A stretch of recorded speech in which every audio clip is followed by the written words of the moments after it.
Vous êtes à bord de l'Octopus. Continuons d'explorer les profondeurs de notre corps, de notre cœur et de notre esprit. Naviguons ensemble pour découvrir les fondements de notre bien-être, reliés à ceux de notre société et de notre belle planète. Et surtout, connectons-nous à notre nature pour nous orienter et guider ceux que nous aimons vers une santé globale, durable et responsable. Belle et douce traversée à tous.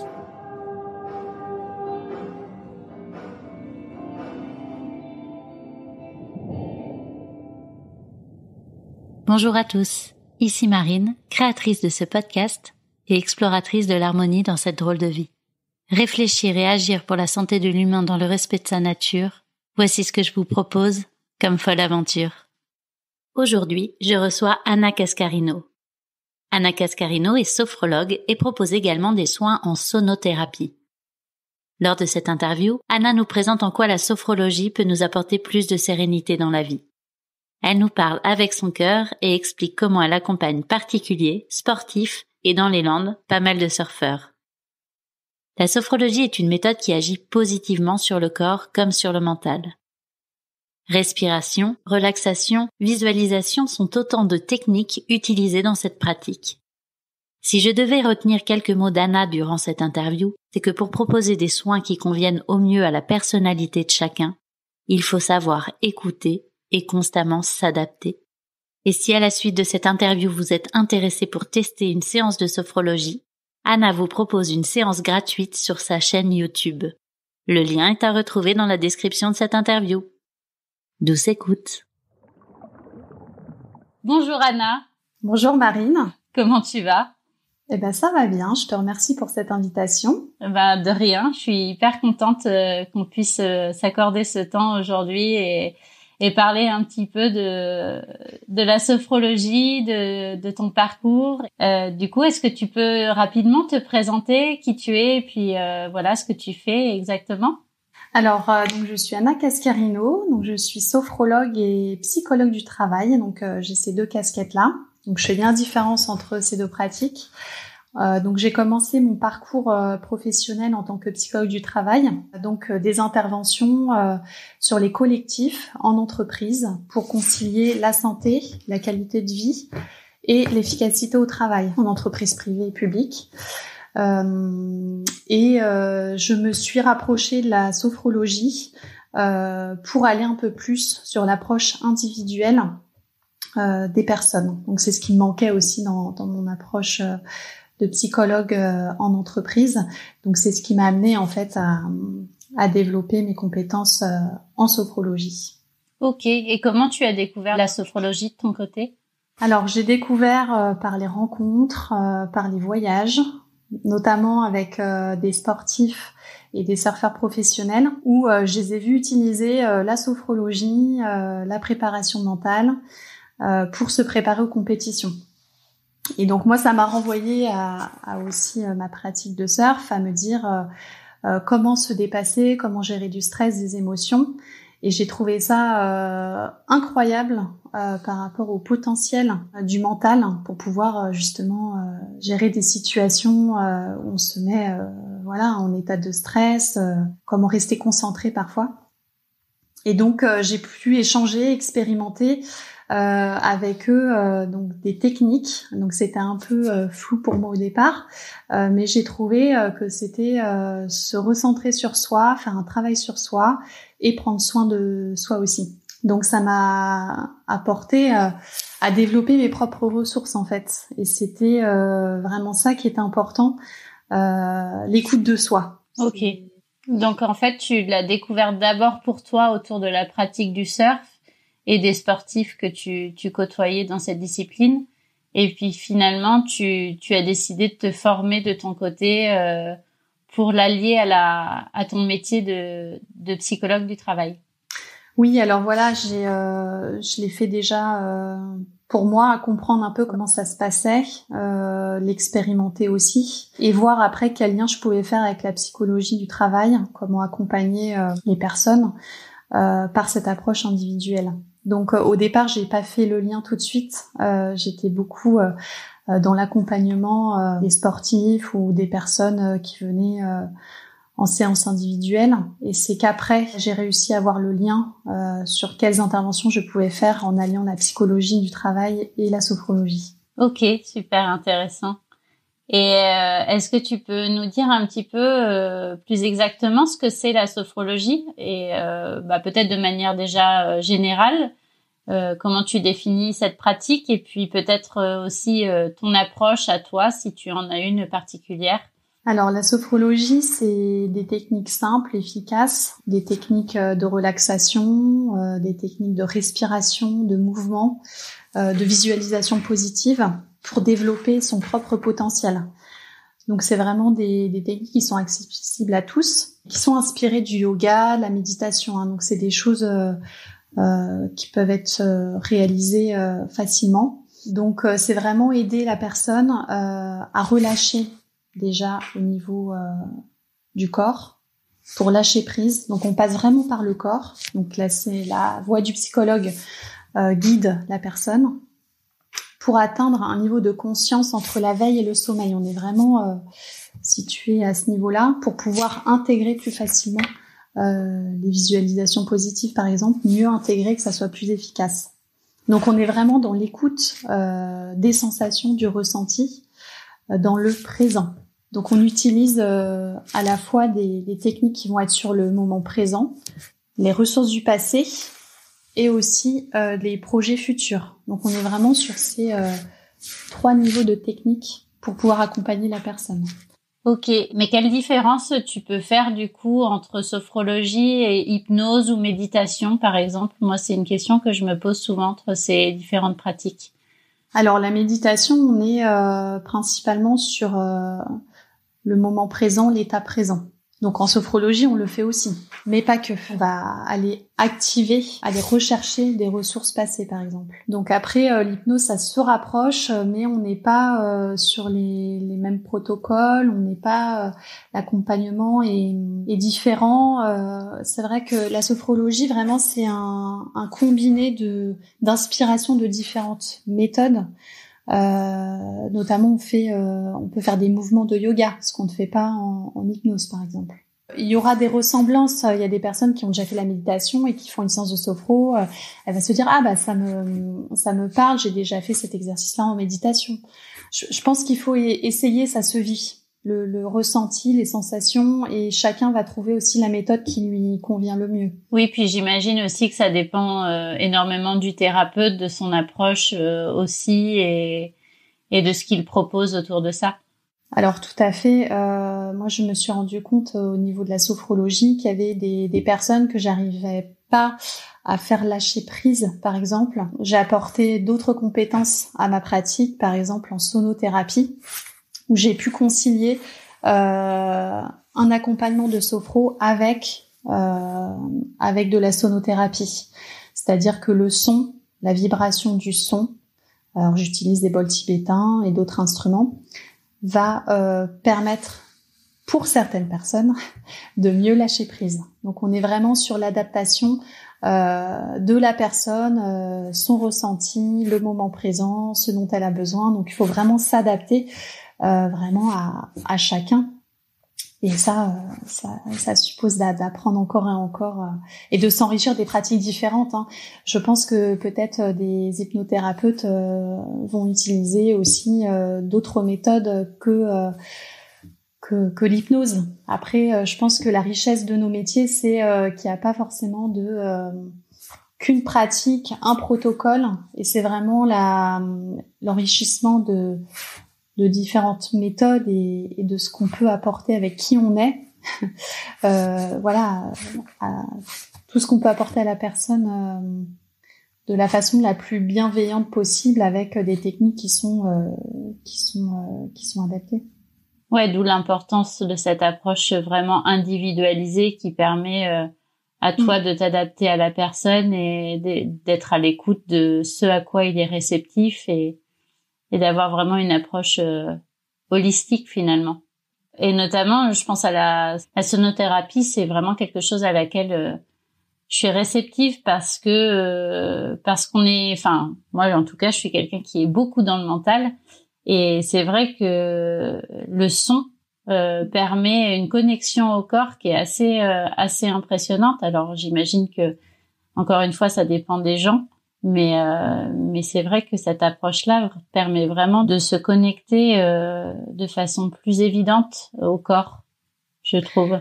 Oui, tout à fait. J'ai eu des personnes, par exemple, qui étaient beaucoup dans le contrôle et difficile à lâcher prise, avec voilà des pensées intrusives, qui arrivent. C'est comme quand un petit vélo dans sa tête, qui pédale, les pensées s'arrêtent jamais. Et c'est qu'avec le son, avec la vibration du son, que la personne arrivait à lâcher. C'est-à-dire, moi, je l'ai accompagnée au départ de la séance avec la sophrologie, mais c'était pas suffisant pour aider la personne vraiment à lâcher prise. Donc vraiment, on reçoit la vibration dans le corps, il n'y a pas de filtre. On peut pas, on va dire, arrêter cette vibration, on la reçoit.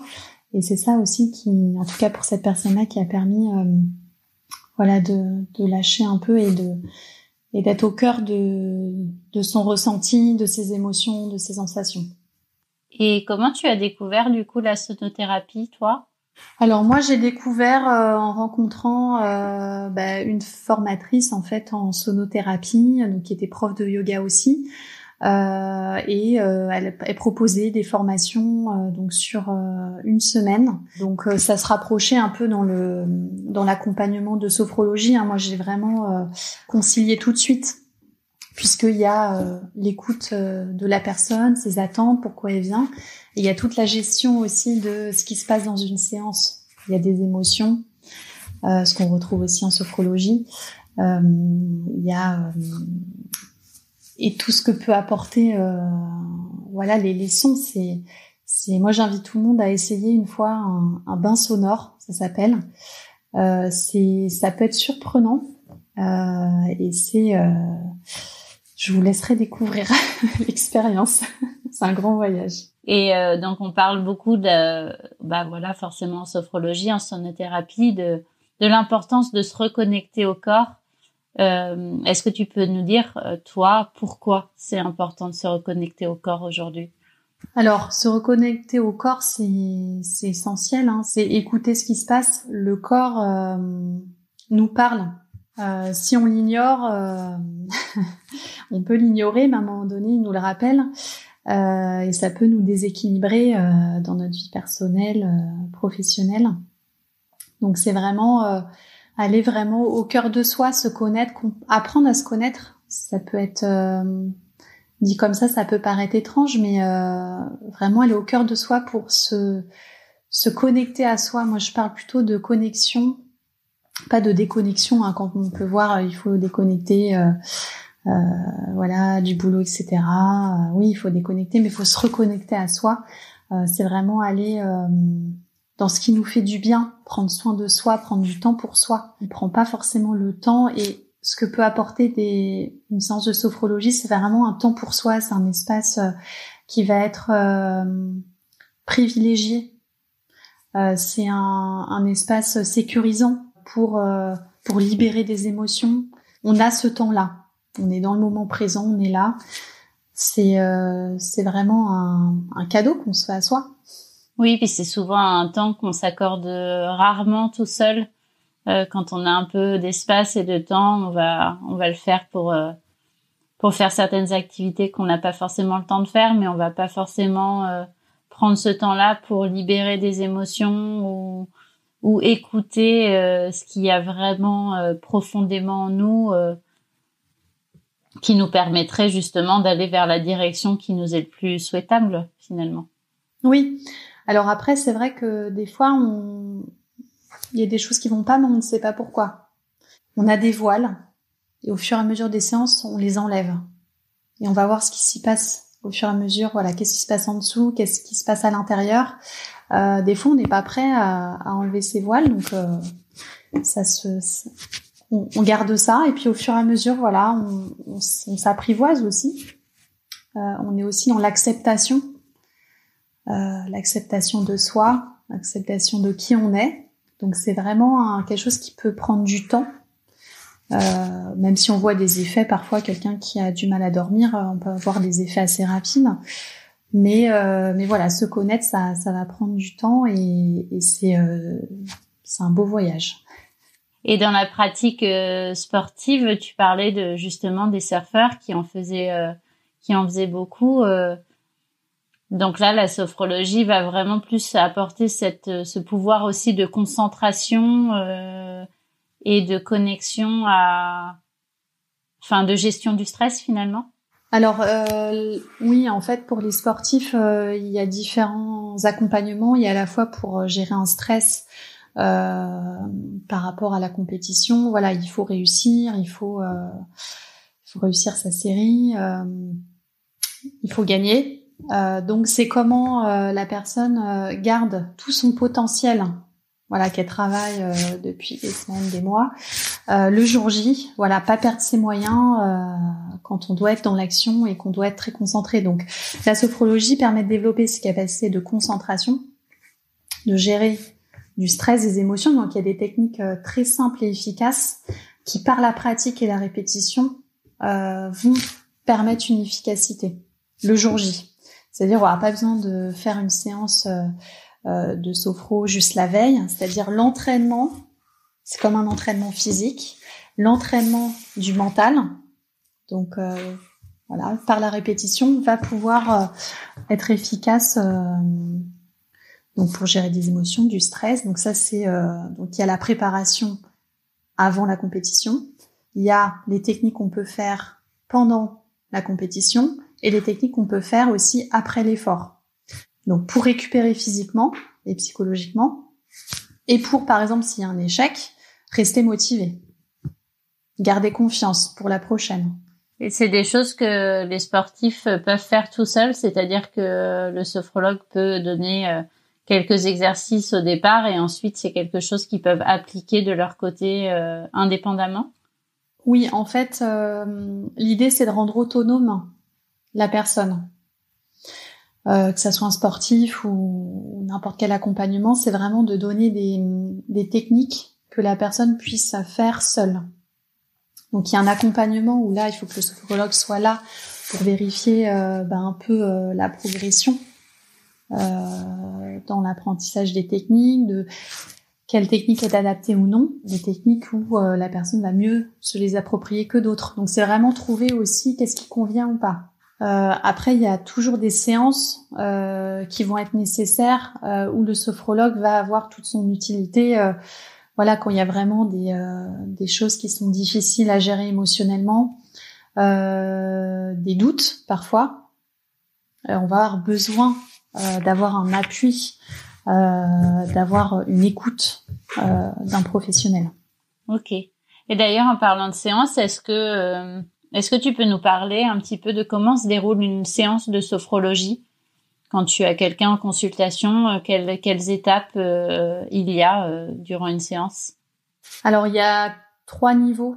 Comprendre les attentes de la personne, voir comment elle se sent là dans l'instant présent, parce que même si on peut anticiper un protocole, la personne elle arrive finalement elle est très fatiguée ou alors elle est pleine d'énergie, on va pas faire la même séance. Donc c'est vraiment une analyse aussi de la demande de la personne. Donc il y a aussi un temps d'écoute, de l'histoire de la personne, de pourquoi elle vient. Et après il y a une séance qui est proposée, une séance on va dire la séance pure sophro, qui est entre 20 et 40 minutes. Donc là, on va utiliser les techniques de relaxation, de respiration, de visualisation. Et après, un 3e temps où où la personne va pouvoir exprimer ses ressentis. En tout cas, c'est proposé. Donc, c'est pas une obligation. Si la personne ne souhaite pas parler, elle ne parle pas. Ok, oui, donc, ça lui permet aussi peut-être des fois de conscientiser certaines choses en l'exprimant là où ça ne pourrait pas être fait quand elle ne partage pas. Oui, tout à fait. Ça permet d'ancrer ce qui vient de se passer, ancrer sur ses sensations, son ressenti, peut-être avoir des prises de conscience aussi.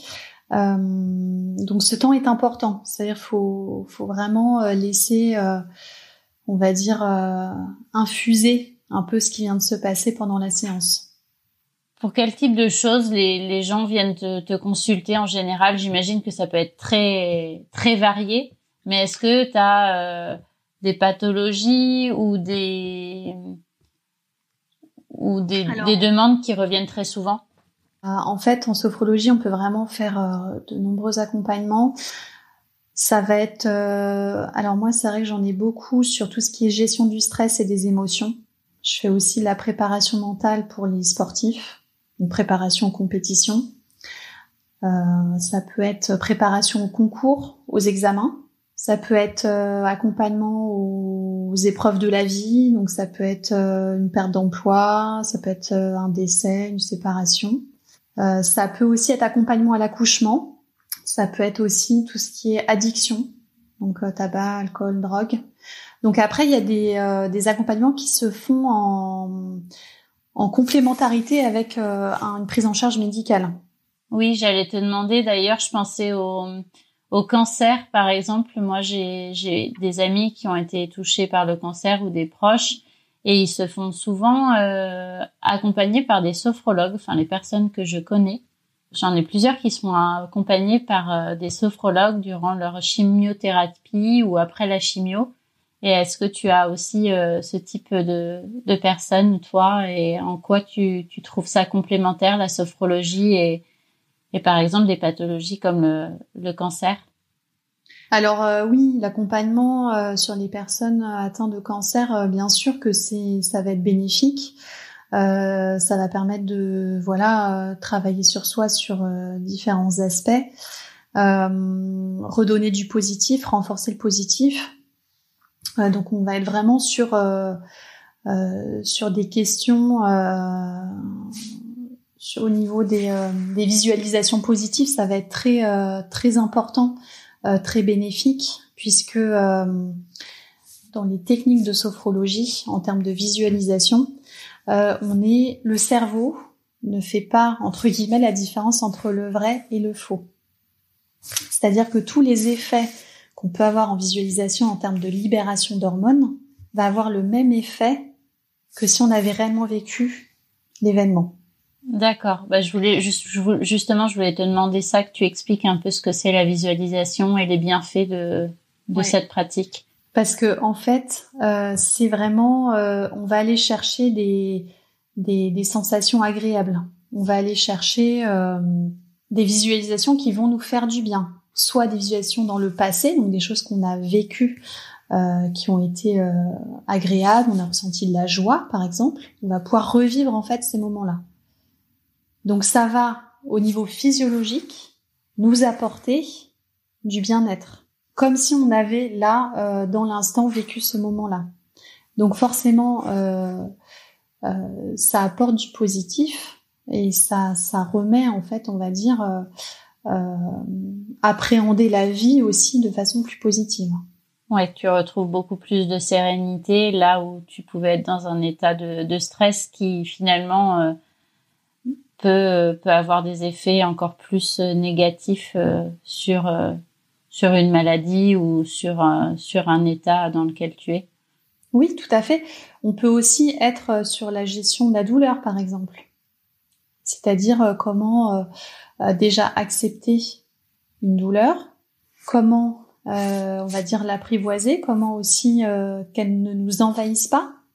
On va être vraiment sur ces choses-là, c'est-à-dire que une personne qui est atteinte d'une pathologie quelle qu'elle soit, d'une maladie, on va essayer aussi qu'elle ne soit pas en permanence avec des pensées en lien avec sa maladie.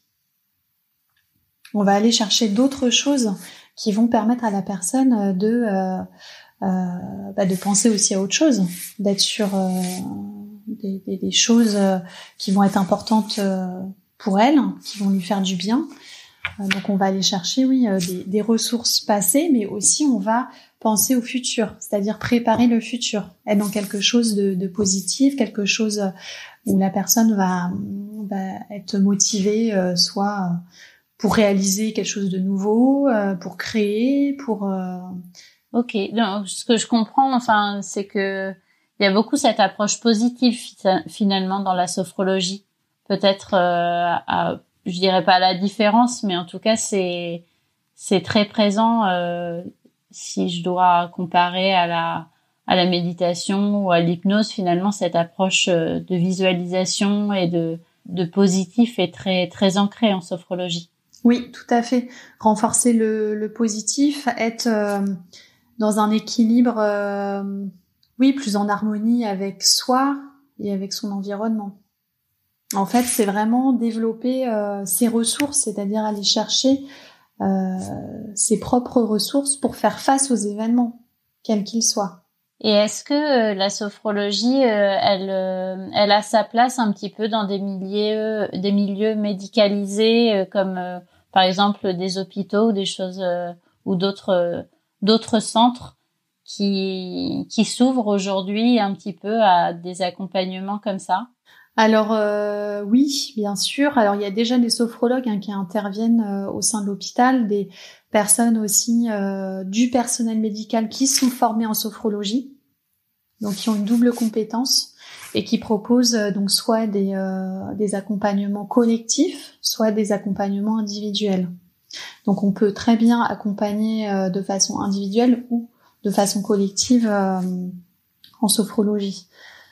Toi, tu proposes ces deux approches-là, collective et individuelle. Alors oui, tout à fait. Après, on n'a pas le même objectif en termes d'accompagnement, mais dans les deux, il se passe beaucoup de choses. Dans les séances collectives, il y a l'énergie du groupe. Voilà, on vit la séance ensemble. Il y a plein de choses qui se passent. Une alliance qui se fait aussi en groupe. On va pas travailler la même chose, mais les effets sont très porteurs. Il y a des personnes qui commencent en collectif et après qui demandent une séance individuelle, par exemple. Ouais, ça va pas être forcément les mêmes bénéfices de l'une ou de l'autre. Oui, en individuel, on va vraiment adapter un protocole par rapport à la demande de la personne. On va la personnaliser pour la personne. On parlait de cet accompagnement auprès des hôpitaux ou dans d'autres sphères où il y a de la médecine conventionnelle. Est-ce que aujourd'hui la sophrologie c'est une pratique qui est reconnue, qui est certifiée? Quel statut est là en France aujourd'hui la pratique de sophrologie? Alors la pratique de la sophrologie n'est pas réglementée. Donc c'est pour ça qu'il faut faire attention par rapport aux multitudes de formations qui sont proposées. Donc après il y a des certifications, il y a des formations sur 2 ans qui me semblent les plus adaptées pour après accompagner quelqu'un. Ça suppose sur 2 ans de faire un travail sur soi avant d'accompagner quelqu'un. Et ça, je pense que c'est nécessaire pour comprendre un peu par tout ce quoi peut passer une personne. Donc il faut être vigilant par rapport aux écoles aussi de formation. Alors il y a les personnes qui veulent soit se former, soit trouver le sophrologue qui aura le bon bagage. Ça va être les écoles de la FEPS, c'est la Fédération des écoles françaises de sophrologie. Donc c'est vraiment là où normalement toutes les écoles sont répertoriées. Après ça va être aussi le bouche à oreille. Pour avoir le sophrologue qui aura la formation adaptée. Je pense qu'il faut par les connaissances, l'entourage, se faire conseiller un sophrologue. Après, disons qu'il y a à la fois des formations à distance, sur Internet. Je pense qu'il faut privilégier des formations où il y a eu du présentiel, par exemple, avec des formateurs différents, de différentes compétences aussi. Ça va être important d'être vigilant à ça. Oui, et puis j'imagine que des gens qui l'ont fait, comme tu dis, pendant 2 ans en présentiel, d'avoir... s'ils font un travail sur eux, ils vont être d'autant plus aptes à comprendre ce qui se passe vraiment et à pouvoir au mieux le transmettre. Là où peut-être une formation... bon, il y a peut-être des formations à distance très bien, mais... Là où quand on l'intègre pas en nous, c'est d'autant plus difficile de transmettre des choses quand on ne l'a pas vraiment compris en soi finalement. Oui, parce qu'en fait, la sophrologie, ça se vit, ça se ressent. C'est-à-dire, c'est pas de la théorie. Moi, même si j'ai beau me préparer mes protocoles avant que quelqu'un arrive en séance, j'arrive, finalement, je fais pas du tout ce que j'ai préparé parce que la personne, finalement, elle est très fatiguée. Finalement, on va pas faire une séance assise, mais plutôt allongée parce que son état fatigué physiquement, elle va préférer être allongée. On va le faire allonger. Enfin, vraiment, on s'adapte à la personne. Et pour ça, il faut avoir vécu la pratique au quotidien, c'est-à-dire un sophrologue qui n'a pas pratiqué au quotidien, qui n'a pas pu voir les bénéfices. Ça peut être plus compliqué pour accompagner quelqu'un et prendre en charge globalement une personne. Et c'est pareil, il faut aussi savoir réorienter, se dire là, je ne peux pas accompagner cette personne. Donc réorienter vers un professionnel compétent, ça peut être un psychologue, ça peut être un médecin, ça peut être plein de choses. Mais à un moment donné, il faut aussi avoir ce recul nécessaire, se dire là, cette personne-là, je ne peux pas l'accompagner. Ouais, c'est quelque chose, moi je sais que quand je choisis par exemple un thérapeute, l'humilité et le fait de voir que le thérapeute sait aussi dire là je ne sais pas, c'est hyper important parce que c'est vrai qu'un thérapeute qui prétend peut-être tout savoir et qui ne réoriente pas, moi je sais que ça tout de suite ça génère en moi de la méfiance parce que justement c'est d'autant plus rassurant de voir qu'une personne sait aussi où sont ses limites et peut facilement dire là je vous conseille autre chose et d'avoir cette humilité là. Oui, et puis aussi il y a le fait que on est vraiment dans le non-jugement, on accueille la personne avec son être à part entière et je répète le non-jugement. C'est-à-dire, j'ai eu des personnes qui sont venues me voir et me disaient ah mais c'est ça la sophrologie parce que ils avaient consulté un sophrologue qui était complètement dans le jugement, il faut faire ci, il faut faire ça, etc., etc. Donc c'est vraiment cette position, cette posture que doit avoir le sophrologue d'accueil, de non-jugement. C'est une posture qui doit être vraiment présente. De toute façon, j'ai envie de dire, si vous allez voir quelqu'un, il y a un truc qui coince, il y a quelque chose qui vous fait dire que ça convient pas, ne continuez pas avec cette personne-là, j'ai envie de dire, dans tous les professionnels que vous allez voir. Il faut qu'il y ait cette alliance, et ça se fait naturellement, vous créez un lien de confiance, et ça se ressent. Ouais, tout à fait. Et puis là, dans toutes les interviews que j'ai pu faire avant, c'est vraiment quelque chose qui est dit et redit, c'est une question de ressenti avant de choisir quelqu'un pour être accompagné dans justement vers la santé ou dans un mieux-être, c'est vraiment sentir le thérapeute et faire confiance à son ressenti au-delà de toutes les certifications et etc. Même si, comme tu dis, c'est hyper important aussi de vérifier ça, mais de sentir qu'on peut lâcher prise avec une personne et qu'on se sent en confiance. Après, il y a des personnes qui ont eu un parcours de vie et qui apportent, qui enrichissent leur pratique avec, par exemple, de la sophrologie. Donc, il y a des personnes qui ont déjà cette posture-là, qui vont, même si elles ont suivi une formation, je sais pas, de 6 mois, par exemple, mais elles ont un autre bagage derrière. C'est vraiment être attentif sur quand on commence l'accompagnement, la prise en charge de quelqu'un. Là, il faut effectivement développer ses compétences par une formation certifiante. Quelqu'un qui a un autre parcours qui est déjà dans l'accompagnement, je veux dire, il y a des choses qui sont déjà acquises. Donc donc ça dépend vraiment de la personne, de son parcours, de qui elle est et comment vous vous sentez avec elle. Ouais, donc là, pour résumer, pour choisir un sophrologue, toi, tu dirais déjà de vérifier un petit peu son parcours, s'il vient d'une école qui est agréée par la FEPS, c'est ça? Oui. Ensuite, évidemment, de prendre contact et de ressentir si on est en connexion avec cette personne-là. Et j'ai une question aussi, c'est Au niveau des tarifs aujourd'hui, est-ce que c'est quelque chose qui est remboursé par la sécurité sociale ou par la mutuelle? Est-ce qu'il y a des mutuelles qui aident un petit peu à rembourser ce genre de séance, ou pour l'instant c'est quelque chose qui reste à charge personnelle? Oui, il y a des mutuelles qui remboursent la sophrologie, comme au même titre que les séances de psychologie, de kiné, de chiropraxie, de ostéo. Donc il y a des mutuelles, oui. Alors c'est pas remboursé par la sécurité sociale, hein, par contre. Ok, mais bon, déjà le fait que ce soit remboursé par la mutuelle, ça montre que ça se démocratise aussi un petit peu et que ça s'ouvre aussi. Oui, non, mais ça permet de rendre un peu plus accessible les séances aussi. Hein. C'est quand même un coût, c'est un investissement pour la personne, hein, les séances. Après, quand même, je trouve que la sophrologie permet quand même de travailler aussi les techniques soi-même, c'est-à-dire qu'à un moment donné, donc il y a des séances, il peut y avoir un suivi, mais la personne, elle va pouvoir assez rapidement être autonome dans sa pratique. Tu donnes aussi des outils pour que ensuite au quotidien, la personne puisse gérer de son côté avec les outils que tu fournis.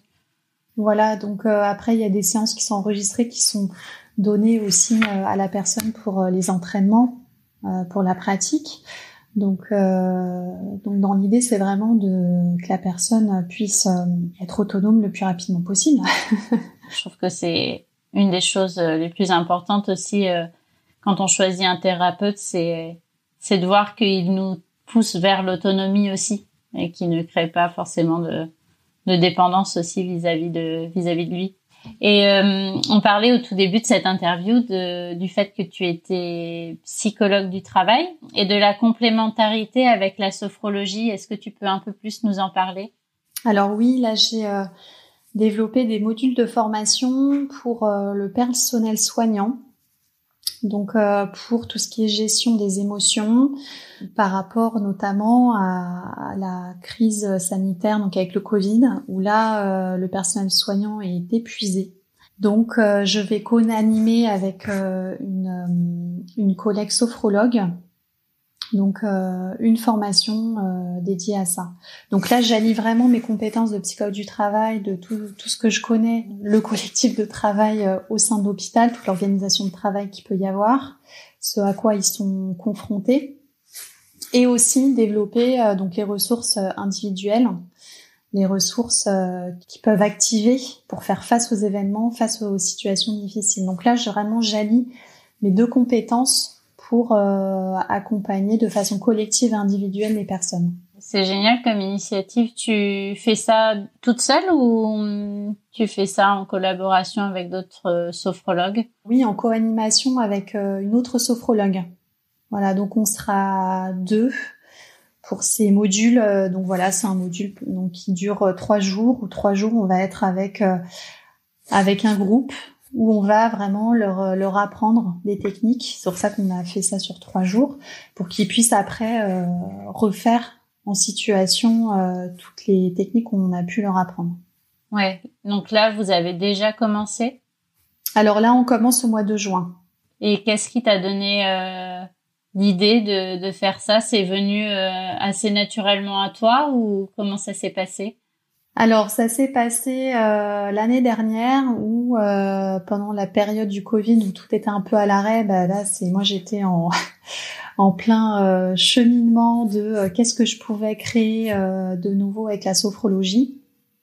Et j'ai beaucoup échangé donc avec ma collègue sur qu'est-ce qu'on pourrait proposer par rapport à la situation actuelle et par rapport à ce qui nous donnait envie aussi en termes d'accompagnement, c'est-à-dire co-animer, c'est très riche parce que on a 2 expériences différentes, on va apporter des choses différentes, même si on se rejoint évidemment sur notre pratique, mais ça va être très riche pour le groupe et c'est toujours l'idée de transmettre, c'est-à-dire j'aime transmettre, j'aime que les personnes puissent s'approprier aussi les outils, se faire du bien, retrouver un équilibre de vie.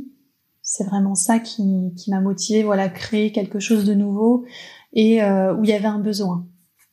Oui, puis en plus, ça a une dimension encore plus sociale, finalement, de ce genre de proposition. Ah oui, complètement. Là, on est vraiment dans le cœur de l'actualité et c'est vraiment se travailler, s'épanouir professionnellement avec sa pratique pour les autres. Donc vraiment avec... En tout cas, moi, c'était qu'est-ce que je peux leur apporter, comment ça peut se faire, et avec un environnement qui est toujours, oui, oppressant. Il y a des choses qu'on mesure pas, il y a des choses qui nous dépassent aussi. Il y a des choses qu'on ne peut pas contrôler, qui sont là, mais c'est vraiment comment je peux développer mes ressources, comment je peux faire face, et comment on peut faire face ensemble. C'est-à-dire vraiment s'aider les uns les autres aussi. C'est-à-dire chacun a son regard sur les choses et c'est comment créer cette dynamique en fait finalement. Parce que quand on fait une séance en groupe, il y a vraiment une dynamique. Le sophrologue est là pour guider, etc. Mais on est dans une alliance totale. On est vraiment dans une confiance où arriver à lâcher prise dans un groupe, faut être en confiance. Ouais, tu crées un espace de sécurité aussi. Oui, voilà, c'est ça. Et d'échange en fait. Chacun pose ses émotions, les vies. Donc ça passe par différentes formes. Soit la parole, des mots, ça peut être des pleurs, ça peut être des rires, ça peut être plein de choses. Donc on est vraiment dans ce qui est le ici et maintenant. Et tu parlais justement des autres et de l'environnement. Là, le podcast, il parle de bien-être personnel, mais il ouvre aussi au bien-être social et environnemental. Quel lien, toi, tu fais entre tout ça, le bien-être personnel, social et environnemental? Alors pour moi, c'est un tout, c'est-à-dire tout est lié. C'est des interactions permanentes. C'est-à-dire s'il y a des déséquilibres. Un déséquilibre personnel ou si un déséquilibre avec les autres ou si un déséquilibre au niveau de l'environnement, forcément il y a des choses qui ne fonctionnent pas et c'est vraiment de comment on retrouve une harmonie avec ces différentes sphères en fait finalement. Quand on se re-questionne sur qui je suis et comment je le fais, avec qui et dans quel environnement, c'est tout ça en fait. C'est tout ça qui est touché, c'est tout ça qui va être impacté. Chaque action, chaque échange, chaque vécu va impacter tout ça. D'où l'importance de reprendre sa responsabilité sur son bien-être et pour pouvoir aussi être en harmonie avec déjà avec soi, mais avec les autres et son environnement. Oui, c'est prendre soin de soi, prendre soin des autres et prendre soin de son environnement. Prendre soin de la nature, la terre. C'est quelque chose qui est essentiel. Et est-ce que du coup, toi, tu es surfeuse un petit peu, t'as un lien particulier avec l'océan et la protection de l'océan ou pas particulièrement avec cet élément-là? Ah oui, si, bien sûr. Toutes les actions sur la protection de l'environnement, protection de l'océan, j'y suis très sensible et j'essaye en tout cas de prendre du temps aussi pour ça dès que j'en ai l'occasion. C'est précieux, c'est quelque chose qui est l'océan, c'est la vie, c'est ce qui nous entoure. Enfin moi en tant que surfeuse, j'y suis souvent. J'ai pu voir aussi voyager un peu où j'ai pu voir les dégâts que pouvait faire le plastique.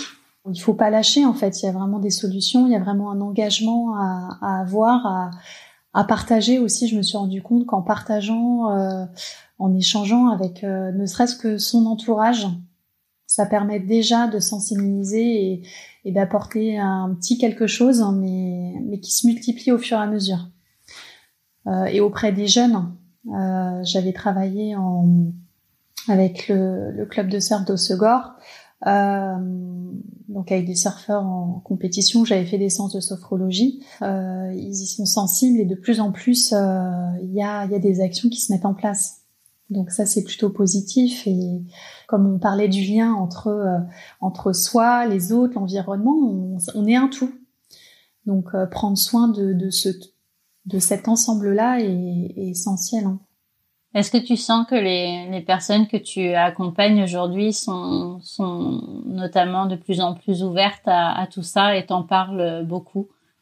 Alors j'ai l'impression dans les accompagnements, c'est déjà les personnes elles viennent pour prendre conscience déjà de certaines choses sur elles-mêmes. Il faut déjà un travail sur soi pour après être ouvert aussi à d'autres choses, enfin à mon sens. C'est-à-dire qu'une personne qui va pas bien, elle n'a pas la possibilité elle est vraiment centrée sur elle, sur ses problèmes, sur son individualité. Après, une fois que ça va mieux, effectivement, là, j'ai l'impression que les personnes sont plus sensibles, plus à l'écoute d'elles-mêmes et donc plus à l'écoute de ce qui se passe autour. Et donc plus à l'écoute de toutes les questions environnementales, de prendre soin de la nature. Ça oui, je l'ai vu, oui. Oui, d'où le fait que ça soit vraiment complémentaire et le fait je le répète souvent, mais le fait de s'occuper de soi, c'est vraiment pas un acte égoïste, mais au contraire, ça permet vraiment de pouvoir s'ouvrir et s'occuper aussi des autres et de la planète. Et que si on s'occupe pas de soi, on s'occupe pas forcément bien des autres et de la planète.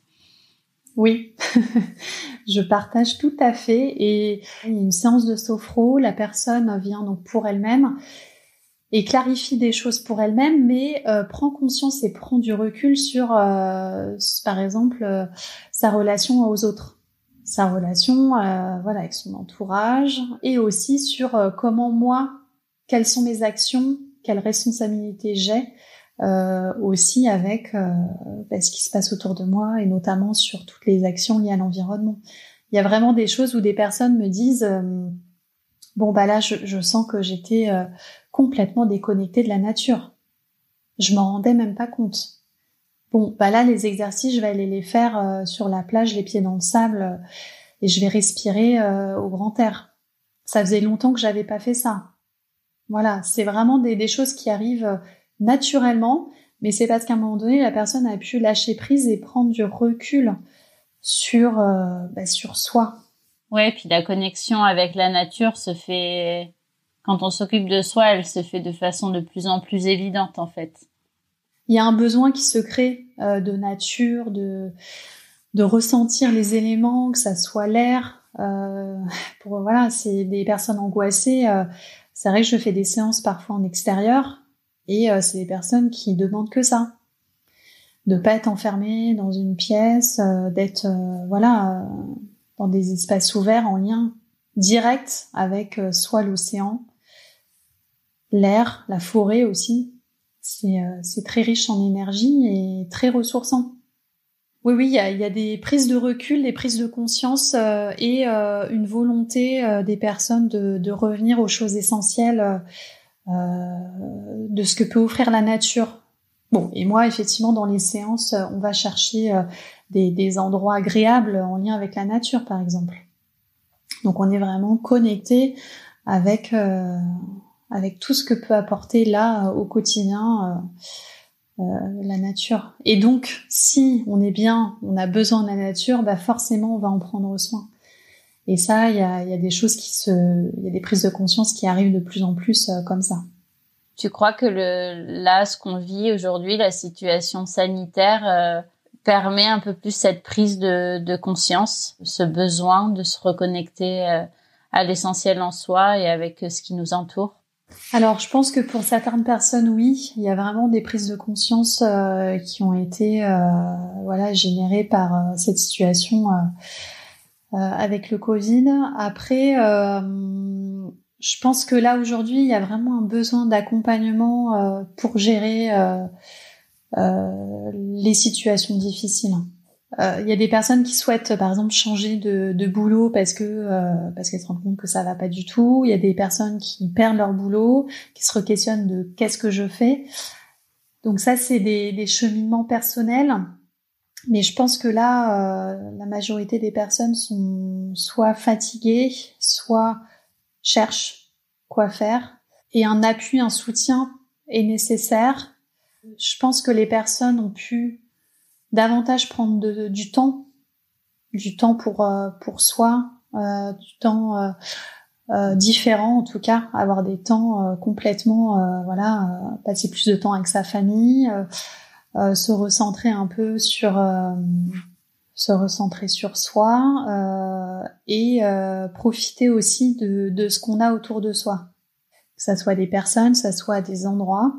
On peut moins voyager, donc on essaye aussi d'être un peu moins peut-être dans la consommation, d'être un peu plus dans qu'est-ce que je peux faire là, qu'est-ce que j'ai autour de moi, est-ce que je peux aller les gens avaient envie d'aller dans des parcs et se rapprocher de la nature, d'avoir été enfermés, et d'être confinés, d'être privés un peu privés de liberté, clairement.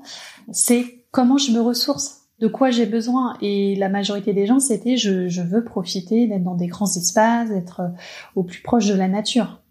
Oui, puis on se rend compte dans ces moments-là que on se ressource beaucoup par l'extérieur, soit avec les autres, soit en étant dans des espaces à l'extérieur de chez nous.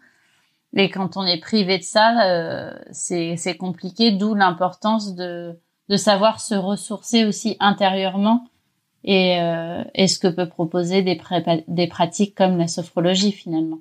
Ah oui, tout à fait. En fait, c'est vraiment l'équilibre de tout ça qui va faire qu'on va avoir une sérénité et des ressources pour faire face aux situations. Après, il y a des situations qui arrivent, il y a des événements, comme le Covid qui sont imprévisibles et qu'on doit gérer malgré tout. Donc après, ça peut aussi, il faut pas se mettre une pression de je vais faire de la sophrologie et tout va bien aller.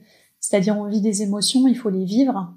C'est difficile, mais il y a des choses qu'on peut travailler pour aller mieux. Donc, il faut pas aussi c'est pas la baguette magique non plus. Il faut faire attention. C'est apprendre à gérer différemment certaines situations et prendre du recul. Donc là, avec la situation qu'on vit actuellement, c'est aussi se reposer la question de qu'est-ce qui est essentiel pour moi. Donc c'est aussi cette question-là où il y a eu des réflexions pour beaucoup de personnes sur qu'est-ce qui est important pour moi. Et je pense que c'est une des questions qu'on peut se poser tous. Qu'est-ce qui est important pour moi? Donc après c'est très personnel, chacun va avoir son ressenti, ses envies, mais je pense que c'est une bonne question. C'est une question que tu te poses souvent? Oui, je me la suis posée longtemps.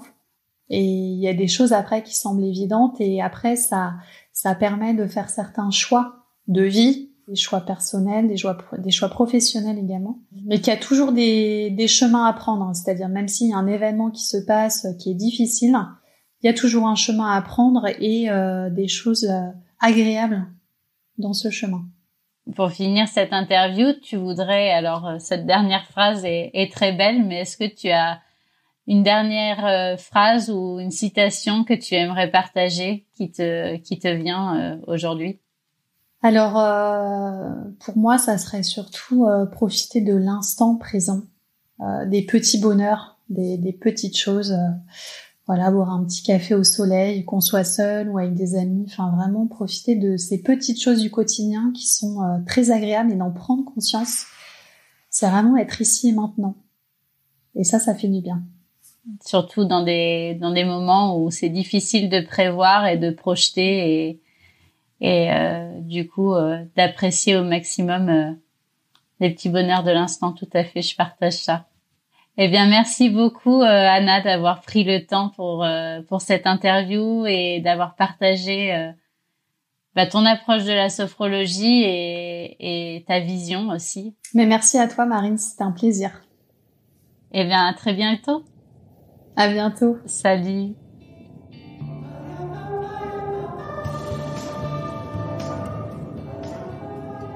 Et c'est ici que nous faisons escale. Retrouvez le résumé et les intervenants de cet épisode, ainsi que quelques références pour aller plus loin, sur le compte Instagram ou sur le site internet The Octopush.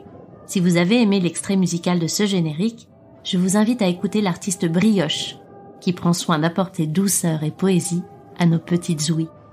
Et enfin, si votre voyage à bord de l'Octopus a été apprécié, n'hésitez pas à offrir des cœurs sur vos applications préférées. À bientôt!